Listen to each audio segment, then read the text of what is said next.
Dès le XVIIIe siècle, Cambodgiens d'abord, Chinois et Vietnamiens ensuite, vont construire une succession de citadelles et grosses bourgades qui vont générer la grande métropole appelée Ho Chi Minh Ville depuis 1976.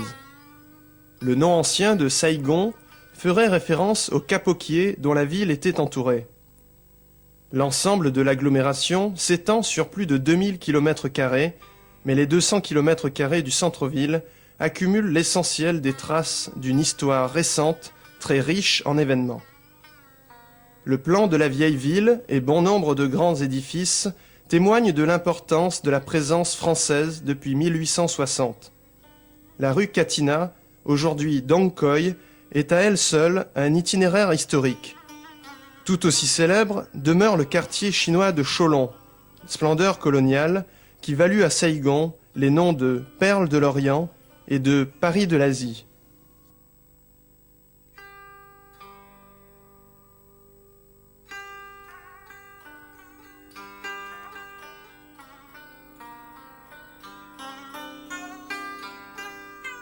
La profusion et la diversité des fruits et des fleurs aux étals des petits marchands confortent cette impression d'une ville où la production des richesses est une vieille préoccupation.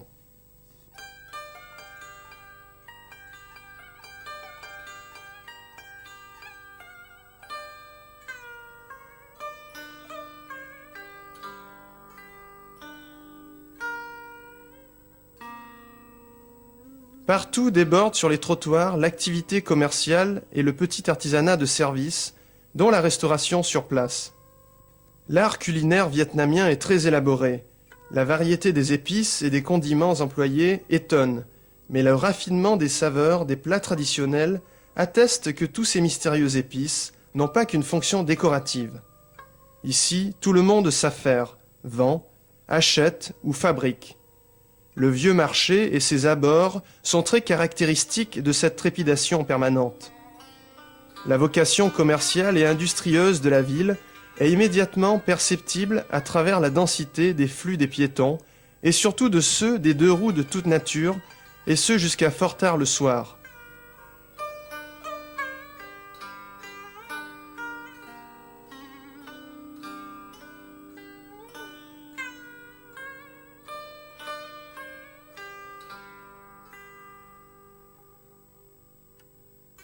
La ville est maintenant divisée en 10 districts officiels. Le 3e district regroupe presque l'ensemble des sites historiques autour de l'hôtel de ville, de la cathédrale et du marché Ben Tron.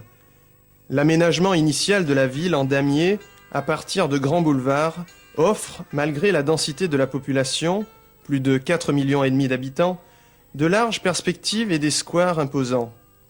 Le rush des vélos, des motocyclettes et des cyclopousses à chaque carrefour est un des traits les plus pittoresques.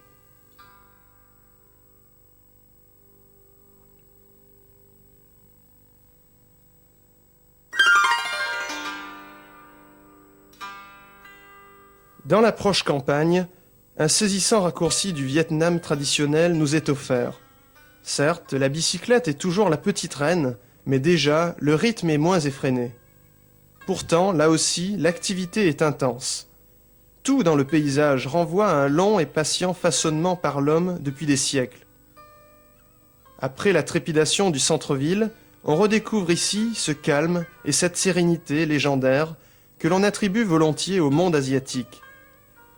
En fait de tradition, celles qui ont éduqué les gestes de ces artisans qui travaillent la laque sont d'une richesse impressionnante. Le processus de fabrication est long et complexe, à la mesure de la réputation des bois laqués de la région.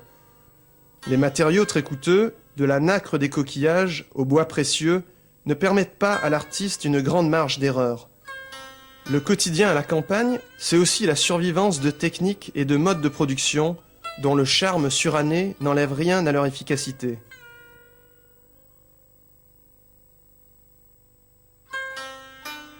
Ainsi, la poterie et autres céramiques sont l'objet des mêmes soins attentionnés depuis toujours, et aucune technique moderne n'est venue s'insérer dans la production. Celle-ci est pourtant suffisante pour être l'objet d'un important négoce, notamment par le fleuve, tant il est vrai que la cruche est destinée à aller à l'eau.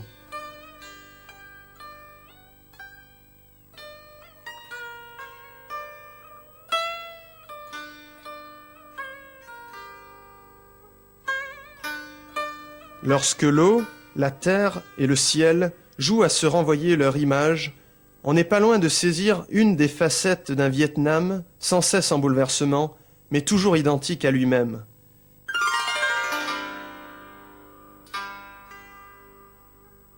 Le cycle immuable des travaux des champs laisse alors du temps à un peuple qui sait aussi cultiver ses racines.